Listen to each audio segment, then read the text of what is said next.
Yes. যে চালের দাম পদ্মা ব্রিজের জন্য কিভাবে বেড়েছে এইটা আমি আসলে পরিষ্কার না।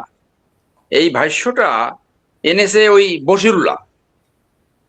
বশিরুল্লাহ এক ব্যবসায়ী, তাকে ওই বাণিজ্য উপদেষ্টা বানিয়েছিল। বাণিজ্য উপদেষ্টা বানাবার পরে সে একটা থিওরি নিয়ে আসলো, ওই যে এই যে ব্রিজটা বানানো ভুল হয়েছে। এটা দক্ষিণ অঞ্চলের মানুষ বা আমি ব্যক্তিগত মনে করি না, বরং চালের দাম তো আরো কমা উচিত। হ্যাঁ, হুম। চালের দাম আরো কমা উচিত। তো উনি আবার থিওরি দিয়েছে বশিরুল্লাহ, উনি কিন্তু ওই বিজনেস অ্যাডভাইজার হয়ে উনি আবার বিমানের পর্ষদের সভাপতি হয়ে গেল, আর বিমানের একটা লাইসেন্স নিছে।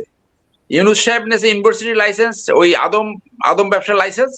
উনিও কিন্তু একটা প্রাইভেট বিমান পরিচালনার একটা লাইসেন্স নিয়েছে।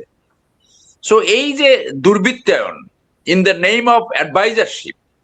তো উনি আর্মির একটা ইসে যে একটা এক্সিবিশনে যে বললো যে আপনারা কেন ফার্নিচার বানাচ্ছেন, আপনারা ট্যাঙ্ক বানাবেন। আরে বেটা, তুমি কি জানো বাংলাদেশে কি সেই ক্যাপাবিলিটি হয়েছে ট্যাঙ্ক বানাবার বা অস্ত্র বানাবার? বেটা উসবুক, সবকিছু বিজনেসের চোখে দেখো। এই জন্য এই যে কনফ্লিক্ট অফ ইন্টারেস্ট, একটা বিজনেস পার্সনকে যে এই বিজনেস মন্ত্রণালয় দিতে হয় না। ডাক্তারকে ডাক্তার স্বাস্থ্যমন্ত্রী বানানো যায়, কিন্তু বিজনেস পার্সনকে বিজনেস অ্যাডভাইজার বানানো যায় না। তো সেই উজবুক বলল, এই উজবুক জানে না যে আমেরিকার আর্মিতে পিন থেকে শুরু করে গাড়ি পর্যন্ত তারা বিক্রি করে। এটা একটা সাইড, সেনাবাহিনীর একটা অংশ থাকে যুদ্ধের জন্য, বাকি বিভিন্ন অংশ বিভিন্ন কাজ করে।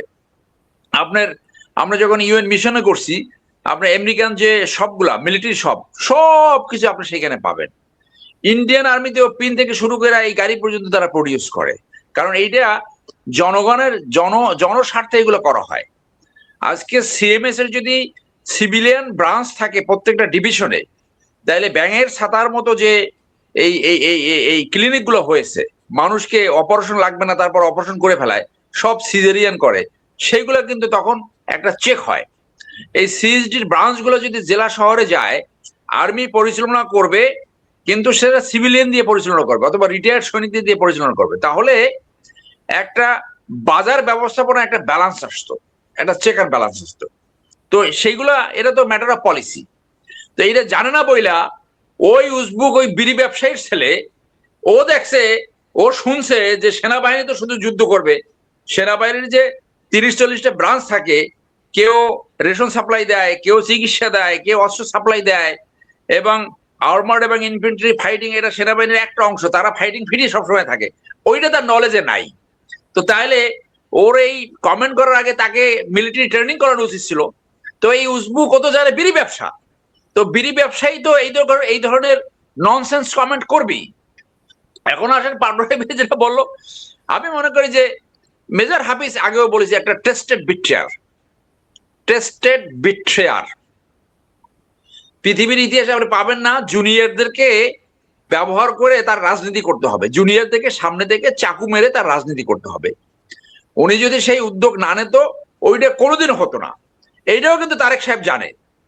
তো এই জানার পরেও ওনার কেন সুরসুর করে প্রমোশন হচ্ছে, এইটা একটা রহস্য। রহস্য ভেদ হতে পারে এই তথ্যটা সামনে আনলে, যে উনি 24-এর নির্বাচনের আগে 3 মাস ইন্ডিয়াতে ছিল চিকিৎসা নামে, সিঙ্গাপুর না, ইন্ডিয়া। তো ওনার সুরসুর সুরসুর করে প্রমোশন হচ্ছে। উনি এবার প্রেসিডেন্ট হোক অথবা বিএনপির সভাপতি হোক, তাতেও কিছু যায় আসে না। কিন্তু উনি যে জুনিয়রদের নিয়ে খেললো, উনি তাদের কাছে ক্ষমা না চাওয়া পর্যন্ত ওনার এই পাপ মোচন তো হবে না, ওনার এই বেইমানি তো মোচন হবে না। ওনার প্রমোশন আরো হতে পারে, কারণ ওনাকে যে এই এই এই এই যে স্পিকার বানানো হয়েছে, এটা তো বাতাসে অনেক কথা ছড়াচ্ছে যে বিএনপি যাদেরকে নিয়োগ করছে, এইটা কতটুকু বিএনপি যারা সিদ্ধান্ত গ্রহণ করে, নীতি নির্ধারক, তাদের কতটুকু নিয়ন্ত্রণে আছে। এটাও এই কোশ্চেনটাও কিন্তু বাজারে আসছে।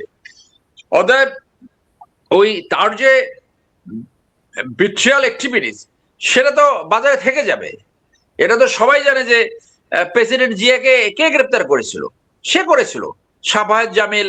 তারপরে সেই সময় খালেদ মোশাররফের ইনস্ট্রাকশনে সে বিএম ছিল, অপারেশনাল স্টাফ অফিসার ছিল 46 ব্রিগেডে।